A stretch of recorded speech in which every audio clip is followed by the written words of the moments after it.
तेरी आय हाय चुंडी तेरी चमकेनी गुलाबी शरारा आय हाय चुंडी तेरी चमकेनी गुलाबी शरारा। গানটা দারুণ বল। এই গান বন্ধ কর, স্যার আসছে। Good morning sir.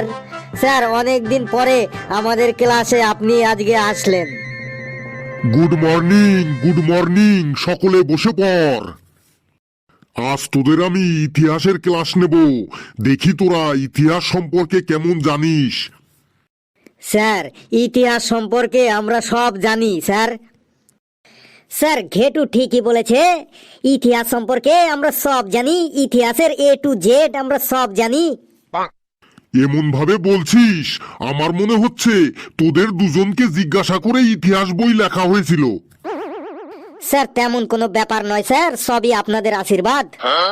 বেশ, ইতিহাস সম্পর্কে যখন এতই জানিস তাহলে তুই দাঁড়া কালু, বল ইতিহাস কাকে বলে। স্যার মরা মানুষদের কাহিনী পড়তে পড়তে জীবিত মানুষদের আধমরা হয়ে যাওয়াকে ইতিহাস বলে। প্রথমেই আমার মেজাজটা গরম করে দিলি, তুই দাঁড়িয়ে থাক। ঘেটু বলতো পানিপথের দ্বিতীয় যুদ্ধ কবে হয়েছিল? স্যার পানিপথের দ্বিতীয় যুদ্ধ হয়েছিল পানিপথের প্রথম যুদ্ধের পরে ও পানিপথের তৃতীয় যুদ্ধের আগে। আমার মাথাটা আর গরম করিস না, চুপচাপ দাঁড়িয়ে থাক। কেউ বলতে পারবি পানিপথের দ্বিতীয় যুদ্ধ কবে হয়েছিল? স্যার আমি বলবো। বল বাবা হাবলু, তুই বল। স্যার পানিপথের দ্বিতীয় যুদ্ধ 1556 সালে হয়েছিল। ভেরি গুড বাবা হাবলু, তুই বস। এই পেশি তুই দাঁড়া তো, তুই বলতো পৃথিবীতে কতগুলো দেশ আছে? পৃথিবীতে একটি দেশ আছে, তার মানে তুই কি বলতে চাইছিস? স্যার পৃথিবীতে তো একটি দেশ আছে, সেটা হলো ভারতবর্ষ, আর বাকি তো সবই বিদেশ। দিন দিন দেখছি তুই একটু বেশি ইন্টেলিজেন্ট হয়ে যাচ্ছিস, তুই দাঁড়িয়েই থাক। স্যার আমি বসবো, আমার পাটা কেমন যেন একটু চিনচিন করে ব্যথা করছে। তোকে পড়া ধরলেই তোর কোনো না কোনো কিছু হয়, কোনোদিন মাথা টনটন করে, কোনোদিন পা চিনচিন করে। বেশ, তোকে আরেকটা প্রশ্ন ধরি, যদি বলতে পারিস তাহলেই তুই বসতে পারবি। বল, তৃতীয় বিশ্বযুদ্ধ যদি হয় তাহলে তার পরিণাম কি হবে? স্যার যদি তৃতীয় বিশ্বযুদ্ধ হয় তাহলে আমাদের ইতিহাস বইয়ের আরেকটা চ্যাপ্টার বেড়ে যাবে।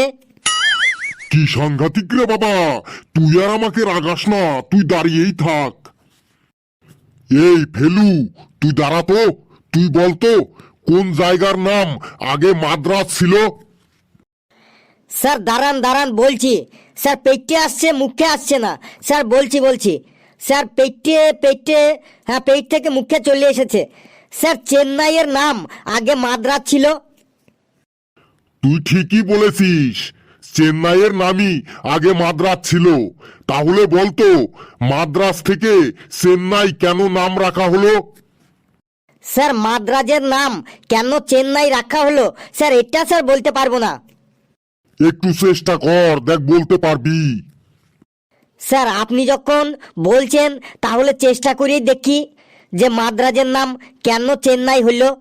স্যার আমার মনে হয় যে ওখানকার লোক, মানে মাদ্রাজের লোক সবাই লুঙ্গি ও ধুতি কাপড় পরে থাকে, আর লুঙ্গি আর ধুতি কাপড়ের মধ্যে প্যান্টের মতো কোনো চেন থাকে না, তাই ওই জায়গাটার নাম হয়ে গেছে চেন নাই, মানে ধুতি কাপড় ও লুঙ্গিতে চেন নাই, তার থেকে নাম হয়ে গেল চেন্নাই। কি সাংঘাতিক যুক্তি রে বাবা, তুই তো দেখছি দেশের নাম উজ্জ্বল করবি। Thank you sir. ইচ্ছে করছে তোর চুলের মুঠি টান দিয়ে ছিঁড়ে ফেলি, তুই দাঁড়িয়েই থাক। স্যার আমি একটু বসবো, আমার পাটা কেমন যেন একটু টান লাগছে, আর চোখে কেমন যেন একটু অন্ধকার লাগছে। বেশ, তোকে আরেকটা প্রশ্ন ধরবো, যদি বলতে পারিস তাহলে তুই বসবি। বলতো, ইতিহাস অনেক ঘটনার সাক্ষীকে বহন করে, এমন একটা ঘটনা বলতো যা সাক্ষী ইতিহাস বহন করে। স্যার ইতিহাস সাক্ষী আছে যে সারা রাত ঘুমিয়ে আপনি ততটা শান্তি পাবেন না যতটা শান্তি পাবেন সকালবেলা অ্যালার্ম বন্ধ করার পর 10 মিনিট ঘুমিয়ে। তুই চোখে অন্ধকারই দেখিস আর সর্ষে ফুলই দেখিস, তুই দাঁড়িয়েই থাক। ঘেটু, তুই বলতো পলাশির যুদ্ধতে আমরা কি দেখতে পেয়েছি বলতো। এই প্রশ্নটা কিন্তু 1960 সাল থেকে লাগাতার প্রতি বছরই পরীক্ষায় আসে, তাড়াতাড়ি বল। স্যার পলাশির যুদ্ধতে কি দেখেছি? হ্যাঁ, পলাশির যুদ্ধতে আমরা কি দেখতে পেয়েছি তাড়াতাড়ি বল। স্যার পলাশির যুদ্ধ, স্যার পলাশির যুদ্ধ মানে পলাশির যুদ্ধ খুব খুব প্রাচীনকালে হয়েছিল। পলাশির যুদ্ধ এত খতরনাক ছিল যে যে সেটা দেখে আমার হাত পা কাঁপছিল, ভয়ে আমার মাথার চুল খাড়া হয়ে গেছিল। যুদ্ধটা এত ভয়ঙ্কর ছিল যে যে শুনবে ভয়ে তার কান দিয়ে রক্ত বেরিয়ে যাবে। তাই হেয়ার অন ইউর রিক্স, মানে সবাই নিজের রিক্সে শুনতে হবে। স্যার যুদ্ধের শুরুতেই বহু বহু সৈন্য হাতি ঘোড়া তরোয়াল নিয়ে একদল ওই দিক থেকে এলো, আর বহু বহু কামান বন্দুক নিয়ে আরেক দল ওই দিক থেকে এলো। দুই দলেরই সৈনিকরা এক জায়গায় জড়ো হলো, আর রেডি সেট গো বলেই ফটাফট যুদ্ধ শুরু হয়ে গেল। কামান চলতে লাগলো ফটাফট, তরোয়াল চলতে লাগলো চপাচপ, মাথা কাটতে লাগলো পটাপট, রক্ত পড়তে লাগলো লপালপ, মানুষ ছুটতে লাগলো ঘপাঘপ, আর চারিদিকে চিল্লাচিল্লি শুরু হলো, হাহাকার শুরু হলো। দুই পক্ষই লড়তে লড়তে যখন সন্ধ্যা হয়ে গেল তখন দুই দলের সৈনিকরা তাদের সাথে হাত মেলালো গলা মেলালো। তারপরে তারা বলল যে আজ সন্ধ্যা হয়ে গেল, আজ আর যুদ্ধ করব না বন্ধু, কালকে আবার যুদ্ধ করব, কালকে আবার লড়বো। আবার কাল যুদ্ধ শুরু হয়ে গেল, আবার অনেক মানুষ মারা গেল। তারপরে পলাশির যুদ্ধ শেষ হয়ে গেল। স্যার থাম বাবা থাম, আমি হাঁপিয়ে গেছি। থাম, তোর যুদ্ধ শুনে না আমার প্রেশার উঠে গেল মনে হচ্ছে। তুই থাম, তুই বেঞ্চের উপর দাঁড়া ঘেটু। ফেলু, তুই বলতে পারবি পলাশির যুদ্ধ সম্পর্কে? স্যার কাল আমি মেলায় গিয়েছিলাম, তাই আমি ইতিহাস বইটা পড়তে পারিনি। তাহলে তুই কি পড়ে এসেছিস? স্যার বাংলা বই পড়ে এসেছি। বেশ, তাহলে বাংলা থেকেই ধরছি, দেখি কেমন পারিস। বলতো অমায়িক কাকে বলে? স্যার যেখানে মাইকের অভাব তাকেই অমায়িক বলে। কি সাংঘাতিক রে বাবা, বাংলা যে তুই কি পড়ে এসেছিস তা তো আমি হারে হারে বুঝতে পারছি। স্যার বাংলা রচনা ধরুন, দেখুন স্যার বলতে পারি কি না। কাল তুই মেলায় গিয়েছিলি তাই না? বেশ, তাহলে তোমার দেখা একটি মেলা সম্পর্কে রচনা বলো। স্যার আমার দেখা একটি মেলা, তো স্যার বলছি স্যার। স্যার আমাদের বাড়ির পাশে স্কুল মাঠে প্রতি বছর 1 জানুয়ারি থেকে 5 দিন ব্যাপী একটা মেলা বসে। সেখানে আমাদের গ্রাম সহ আশেপাশের গ্রাম থেকে সকল লোকজন নানা রং বেরঙের পোশাক পরে গায়ে সেন্ট লাগিয়ে আসে। আমিও প্রতিদিন মেলাতে যাই। প্রত্যেক মেলার চিরাচরিত ও ঐতিহ্যমণ্ডিত খাবার হলো ঘুগনি আর পাঁপড় ভাজা। আমি ওই চিরাচরিত খাবার দুটি প্রতিদিন মেলায় গেলেই খাই। মেলাতে যখন নাগরদোল্লা ও ব্রেক ড্যান্সের সামনে গিয়ে দাঁড়াই তখন দেখি অনেকেই নাগরদোল্লায় ও ব্রেক ড্যান্সে উঠে পাশে বসা বন্ধু বান্ধবীকে জাপটে জড়িয়ে ধরিয়ে বলে, আর জোরে জোরে হাসে আর জোরে জোরে চিল্লায়, বলে কাকু আমার মাথা ঘুরছে আমাকে নামিয়ে দাও, এই বলে বলে বলে জোরে জোরে চিল্লায় আবার হাসে। তখন নাগরদোল্লার যিনি চালায় সেই কাকু কনফিউশন হয়ে যায় যে সত্যি কি এদের মাথা ঘুরছে, যদি মাথায় ঘুরে তাহলে হাসছে কেন, এটা ভেবে আর তাদেরকে নামায় না, ঘুরতেই থাকে।